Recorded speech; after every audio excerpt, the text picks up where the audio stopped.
Let's open with a word of prayer. Gracious, loving God, we, your children, have gathered here this day to share and to hear and to reflect. And we simply ask for your Holy Spirit to dwell in our midst.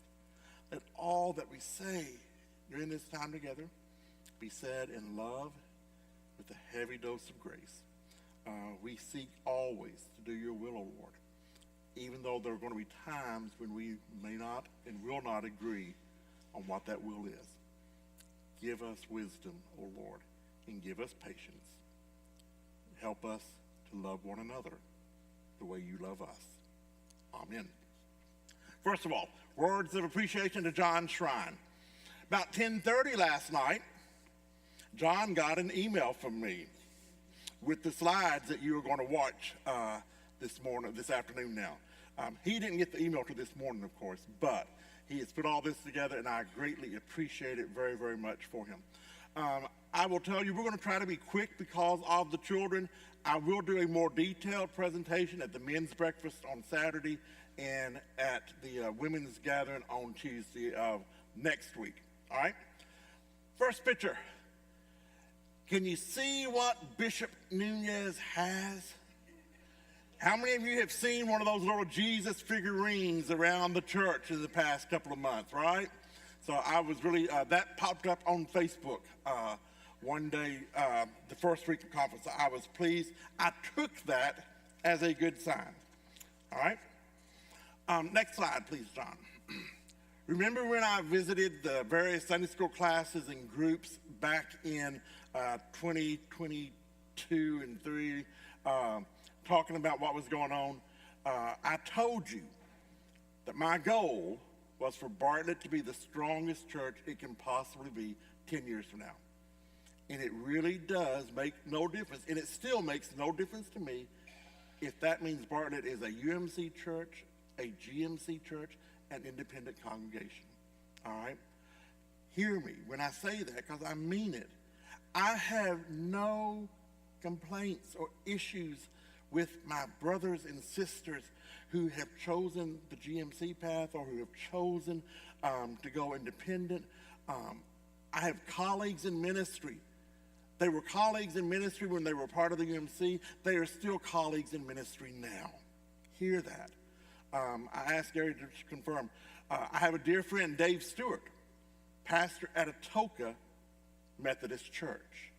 It was a UMC church. It disaffiliated, and Dave and his family decided to go with the GMC.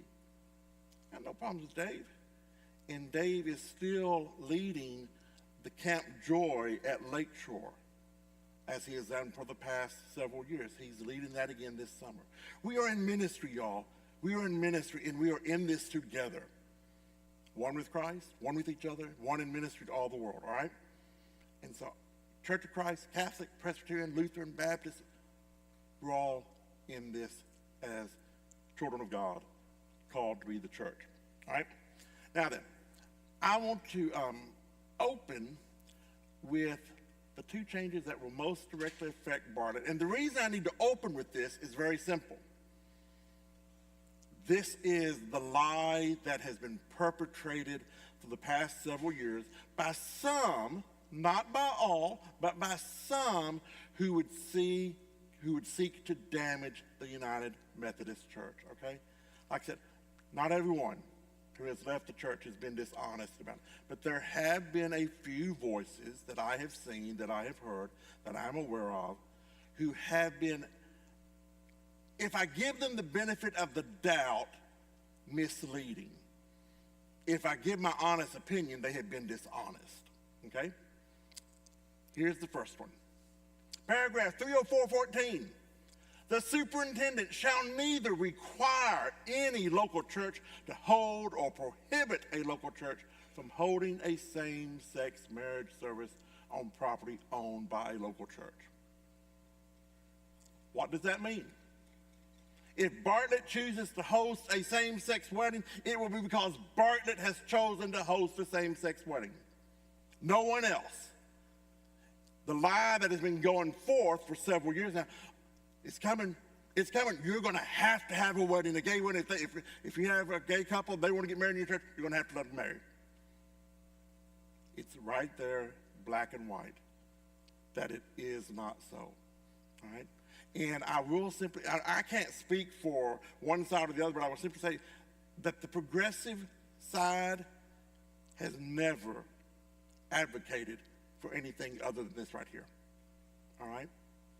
Again, there might be individuals who want it to be forced, but the progressive leadership has not. Next slide. And guess what? The superintendent shall not penalize any clergy for performing or refraining from performing a same-sex marriage service. Which means, plain and simple, that Donna and I, and Fred and Ron and Gary, who was here earlier, all Methodist clergy, we have always had the right, the final say in who we would or would not marry. It has always been our choice. Again, the lie that was perpetrated by some is, your clergy, you're going to have to, you're going to be forced. Dean's going to be forced, Donna's going to be forced to do a same-sex wedding. It's not the truth. Never has been. Never has been. They stated it. This is the reason why it is stated so clearly in the discipline now, because they know that that lie is out there. All right? That's what we're trying to combat. So hopefully, that will ease some people's minds. But there is no denying, y'all. There is no denying, and I would be being dishonest myself if I told you otherwise. This General Conference made some dramatic changes in our teaching, in our doctrine, all right? Next slide, please. By a vote of 692 to 51, 93%, y'all, the church removed the ban on self-avowed practicing homosexuals from being ordained or appointed as a minister. Now, as Fred Morton said in the Sunday school class, what this means is that being gay is no longer a disqualification from ministry. It doesn't mean you're necessarily going to get ordained or appointed as pastor, because that authority still resides with each annual conference in the Board of Ordained Ministry. Now, I served on the board for 12 years, all right? I know what that process is. The board recommends clergy candidates. After a thorough examination, after asking John Wesley 17 questions, after Bible studies and sermons have been done and shared, the Conference Board of Ordained Ministries makes a recommendation to the clergy session of the conference. And they ultimately have the say, all right? It's us that has the final say. We don't have to ordain, but this is no longer a disqualifying trait, all right? And I'm going to call your attention. You note the 80% in the blue highlight on blue background. Sorry about that. But I'll come back to that a little bit later. Okay, next one. Vote of 667 to 54, 93% again. Removed the bans on funds going to ministries that support LGBTQ plus persons, and actually establishes a ban on church funds going to causes that reject LGBTQ plus persons. All right. Any of you familiar with the Trevor Project? Know what I'm talking about? Trevor Project is a ministry that is a suicide hotline for LGBTQ plus people who are contemplating suicide. 24-hour hotline. The old discipline prior to last week prohibited the church from supporting that ministry. We couldn't help them. That shows how far out of sync I think we got with some of this, all right? When we can't help a suicide hotline because it helps gay people, gay youth, there is something wrong, okay? Next one. by a vote of 523 to 161, 76%, removed the language from the discipline that the practice of homosexuality is incompatible with Christian teaching. Now then, just a little bit of history on this one. This was the first reference that ever appeared in our discipline with regard to homosexuality. And it appeared in 1972 for the first time. If you are old enough and familiar enough, you will realize that that was the first general conference. 1972 was the first general conference after the Stonewall riots in New York City in 1969. There was a lot of cultural shifting and discussion going on at that time surrounding human sexuality. All right? And at that general conference in 1972, we adopted in our book of discipline that all people are of sacred worth. Sound okay to you? All people are of sacred worth. But a delegate stood up on the floor of the general conference and moved that we add that phrase, the practice of homosexuality is incompatible with Christian teaching. Now then, if you were here for the late service, you heard this part in the sermon. What does the word but mean? Ignore everything that came before it. That this is what we really believe, okay? And again, note that the blue highlight is 61%, okay? Keep up with this. Next one.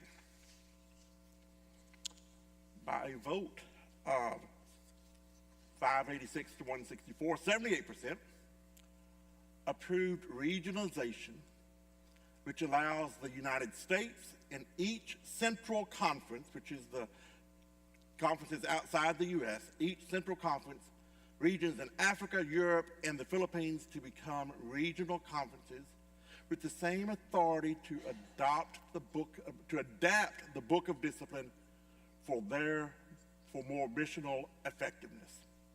All right?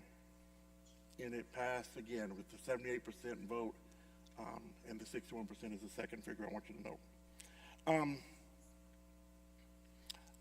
This is important because basically what this is saying is that the culture in the Philippines is not exactly the same as the U.S. The culture in Africa has differences from the U.S. and in Europe. And since our inception, since 1968, since the merger certainly, we have been a U.S.-dominated denomination. And the vast majority of time spent at general conferences has been spent on issues that are important to the U.S. Regionalization allows for diversity of cultural norms and for conferences to design their ministries that best fits their context. This motion was led by the African and Filipino delegations. They were the ones advocating for this. Because what this allows is they, as I said earlier, they can still choose if they want to install a ban on homosexual gay clergy, they can do so. All right? They can adapt their discipline for their context. All right? Because I will simply say in Uganda, where it is illegal to be gay or to practice homosexuality, it'd be tough for the church to have that part for them. So we're not forcing anything on anyone. All right? I shared this part because of something that I heard prior to, and that I heard again this morning. Last summer, I think it was a UWF gathering in the fellowship hall, and somehow I was doing some kind of presentation, and one of the ladies said, well, I heard we're the gay church. We're not the gay church, y'all. We are what we have always been as Wesleyans, as Methodists. We are a church for all of God's children. All right? We're a church for all of God's children. And you will kindly note that nothing is being forced on anyone. Okay? And I heard this morning that someone said that we should not be surprised. In essence, they were saying we shouldn't be surprised by any of these votes because half the world delegation was excluded from the conference. She heard that somewhere, read it online, heard it on the radio, saw it on TV. Someone said that, and it simply is not true. It simply is not true. Every general conference, you're going to have folks that cannot make it for whatever reason, okay? There were 862 delegates at this general conference who were invited to be a part of the general conference. Now then, how many of you have ever been to a conference with 800 to 1,000 folks? Did everyone show up? Did no one have a medical emergency? Did no one have a family crisis? Did no one have something that prevented them from coming? Of course not. On average, 30, 40, 50 delegates every general conference don't attend. Okay? It happens. A gathering that large, it's going to happen. Now then, I will make very clear, yes, the numbers were greater this year. There was probably over 100 delegates that could not get to the general conference. Some of them for the reasons I mentioned, but we think about 70 delegates from Africa were not able to make it to the general conference. 70 delegates. The reason being, they could not get their visas approved in time for them to get here. Okay? Who handles visas coming into the United States? State Department, the government, right? And have you ever had an encounter with the government that didn't go as smoothly as you had hoped it would? You hear what I'm saying, don't you? One of the reasons why General Conference was delayed until this year is because we kept pushing it back because we knew this was an issue. We had to find a site that could accommodate us for 2 weeks, first of all, and so it got pushed back and pushed back. But the president of the Wesleyan Covenant Association, which is the founding body of the Global Methodist Church, the president of the Wesleyan Covenant Association, he was at General Conference to give updates. Now, why a non-United Methodist felt the need to be at a United Methodist General Conference, he did say this would be his last one. I say praise God. Because he sent out his second update from the conference was that the African delegation had administratively been reduced. In other words, he said, there was a plot on the part of the leadership of the UMC to exclude African delegates out of fear that they would not support the changes that were being proposed. Okay? Now, like I said, I've got no problem with folks in the GMC. I've got no problem with folks in the Wesleyan Covenant Association or folks that choose to leave this denomination for whatever their reasons.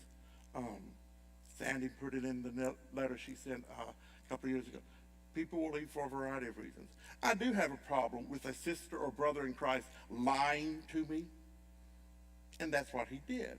Now, he phrased it administratively so he can't be accused outright, but his message was absolutely clear that there had been a plot on the part of the United Methodist Church to exclude the African delegation, to reduce their numbers. I will simply tell you, there were over 200 delegates from Africa at General Conference. Throughout the slides, I've showed you the percentage of the vote.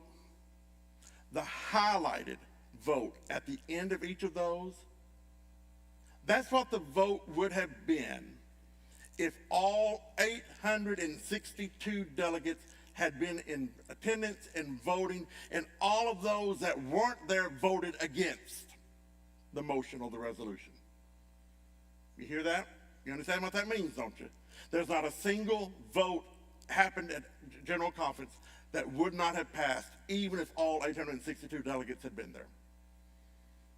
So again, this notion that we have, that the powers that be have poured something over on people's eyes by excluding the African delegation, again, is misleading at best, dishonest at worst. Okay.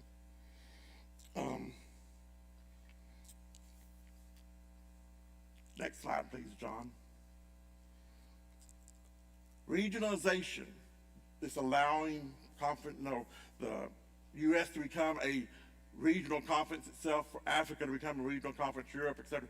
Regionalization passed at General Conference, but it requires constitutional amendments. So when you heard local news or national news saying that regionalization was adopted, that is incorrect. It passed the required 2/3 vote at General Conference and is now sent to every annual conference. And it will only be adopted if 2/3 of all the delegates at all the annual conferences across the globe vote in affirmative for regionalization. Does that make sense?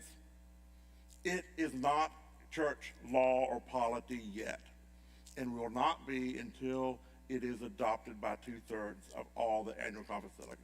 Which means that at some point, either this year or next, Jack and Sue, Donna and myself, we will vote on whether or not we should adopt regionalization as a part of the polity and structure of the United Methodist Church.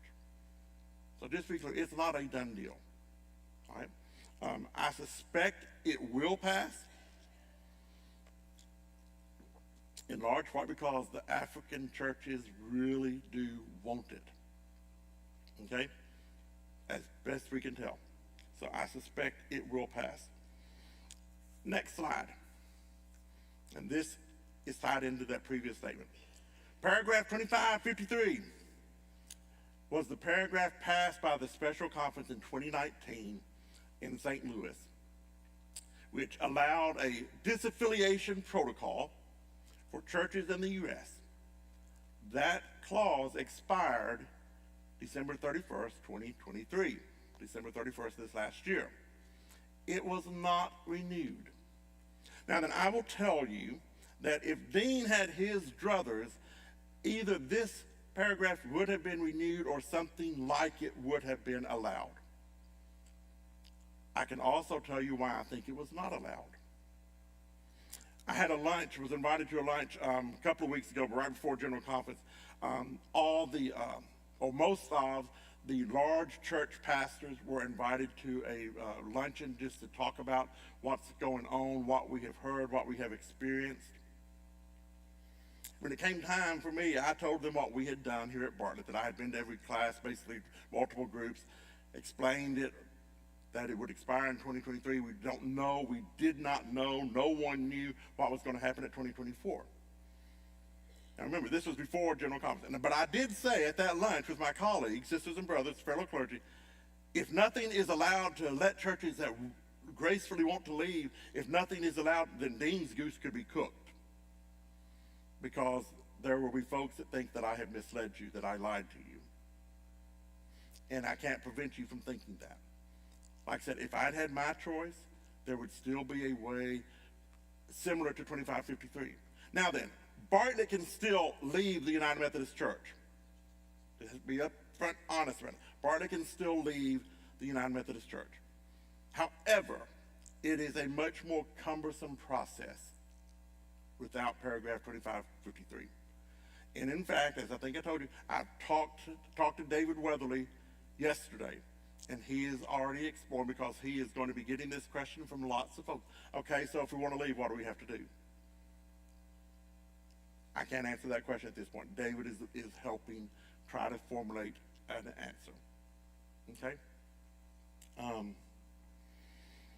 One of the arguments that conservatives, traditionalists have made out, again, I don't like the labels, but one of the arguments is that we should open up disaffiliation because the African churches, paragraph 2553, if you will note, applied only to congregations in the U.S. Only congregations. So African churches did not have the option under 2553. Let me simply state, and this is partial opinion, but it's pretty well grounded. Who passed paragraph 2553 at the 2019 General Conference? The conservatives. This is what they wanted. They wanted it only to apply to the U.S., and they wanted it to expire in 2023. Why? Because I suspect they were afraid of the chaos that would reign if we kept the door wide open, so that when Dean preaches this horrible sermon at Bartlett and the y'all get, hey, we can't stand that, we've got to get out. There has to be some accountability. And so that's why even the conservatives didn't think it was a good idea to leave the door wide open continuously. And they're the ones who did not want to give the African churches a vote about leaving or not. But now then, they are the ones screaming disaffiliation should be kept open and African churches should have that right. They didn't want to give it to them 5 years ago, but now they do. Like I said, that's partial opinion, but I mean, I think that's a pretty good read on reality. Let's see what I got left. I'm going to end there. I'll show a couple of slides, extra slides when I meet with the men and the ladies, but this is the gist of it. I'll take 2 or 3 quick questions if you have them. Alice.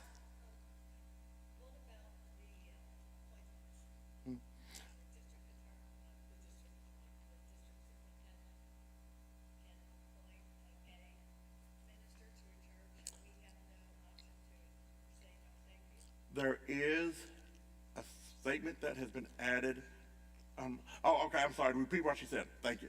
Alice asked about what about appointments? Okay, what about appointments? Could the cabinet, could the bishop appoint a gay clergy to a congregation that did not want a gay clergy? I am an ordained elder in the United Methodist Church. I am guaranteed an appointment. Okay, that is part of our policy. However, being aware that this will create some clashes within congregations and clergy, I am guaranteed any person ordained in the conference is guaranteed an appointment within the geographical range of the conference, be it that is Middle Tennessee, West Tennessee, and the 8 counties of Western Kentucky. There is now a statement added to the discipline.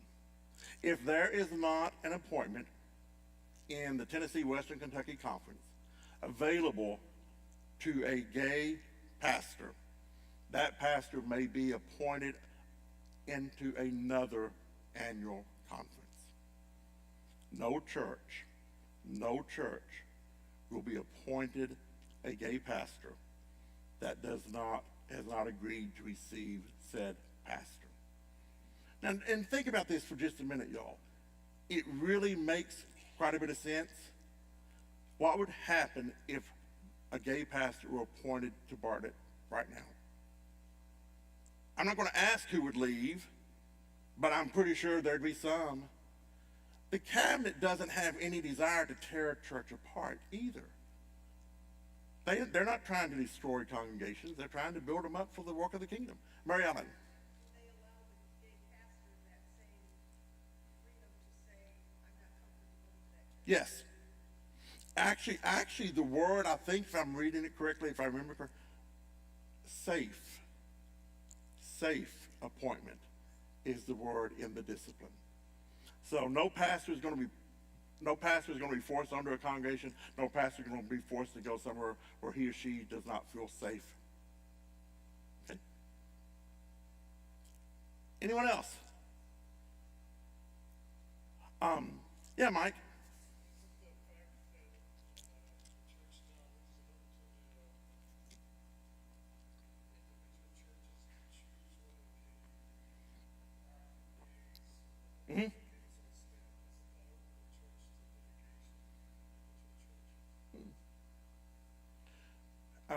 Litigation, and you have to remember, a marriage, a wedding is ultimately a religious act.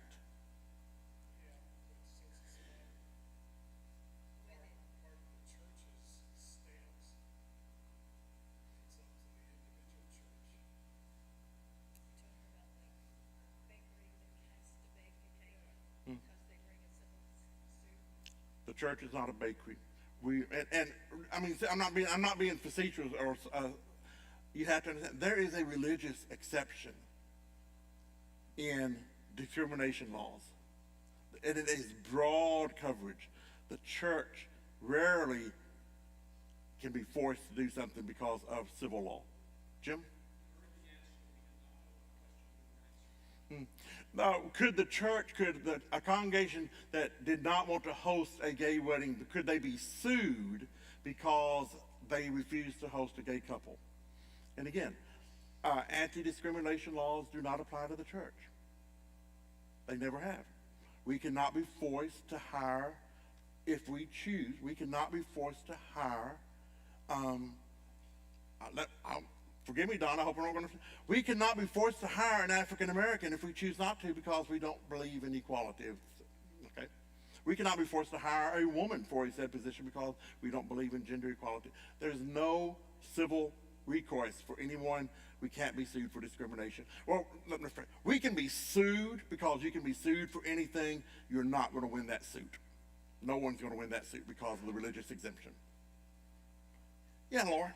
How do we as the church decide on those things? They're leaving up to the individual church, but now it's up to us. How are we going to vote on that or say yes or no to a same-sex marriage or yes or no to a gay clergy member? How do we do that now? For the moment, I have seen that it is up to the trustees. I would take issue. I think it's up to the church council because the trustees take care of the building, but they don't make programming, ministry decisions. All right, the trustees cannot tell us you can't have worship at 10:50 because we don't want to know. The trustees don't get to decide stuff like that, in my opinion. But I think that is how I've read that a couple of times, that it would be up to the trustees. But for me, here at Bartlett, the logical place would be for the church council to deal with that issue, if it ever gets presented and raised. Yeah, David?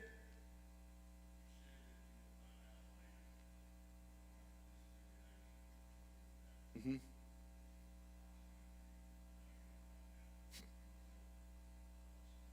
Oh, absolutely.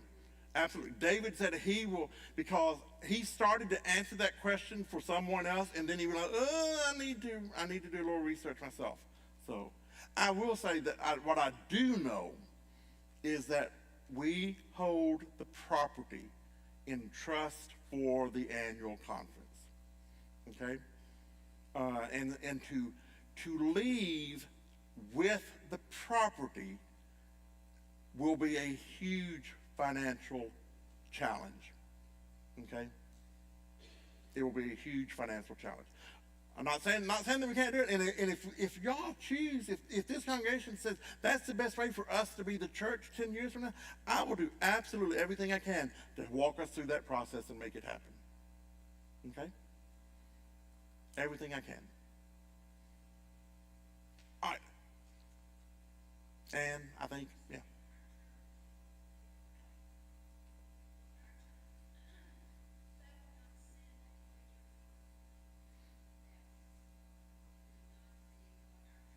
Mm-hmm.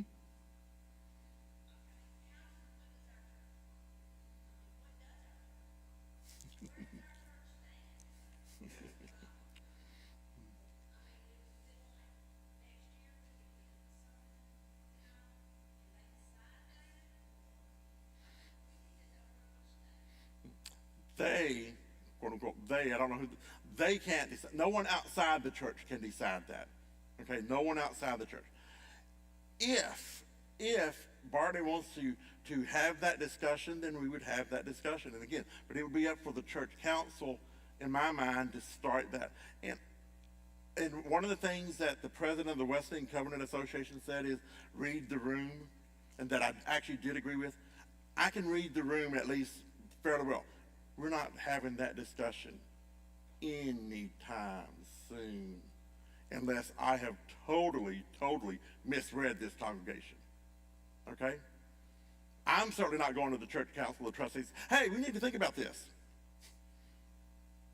But we still need to know where the church as a group stands, because we want to be cohesive about if they try to appoint, I mean, how does the district know what we want unless we have some kind of a vote church-wide and inform people about it?